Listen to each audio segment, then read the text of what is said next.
Did you know this receptacle in this three-way switch has a built-in stripper? It says strip 14, strip 12, strip 14, strip 12. And this one actually has a loop feature on it as well. The three-way switch has a loop feature. And you could probably loop it with these two ears as well. But we'll take a look at this, the three-way switch one. We'll see how to strip wires and how to loop wires. So here's a trick I'm going to show you. So you're ready to do some wiring and you forgot your wire strippers. Oh, and what am I going to do now? Well, this is a three-way switch, but it's got some information on here.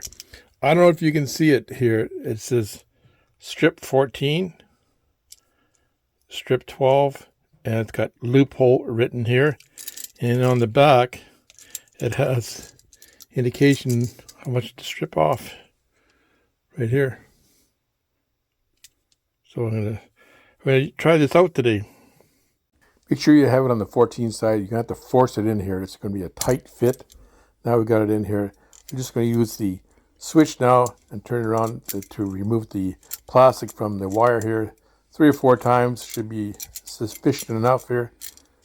And once you can feel it, then just pull it. And there you've got your wire already. Now we're going to loop it. Just put it in the looper here. And just loop it. Now you've got your wire looped. So loop the wire here the same way you're going to turn the screw. This is the hot wire, the black wire, so it's going to loop around this screw here. That's what they call a common screw on the three-way switch. Just tighten it down there. So we actually use the switch here to strip our wire and to loop our wire. Enjoyed my video today, so please hit that subscribe button. It doesn't cost you a thing, and it really helps my channel. And share my video and ring that bell and be notified next time I upload a video. So I'd like to thank all my current subscribers, and thanks for taking the time to watch this video today. Have a great day, people.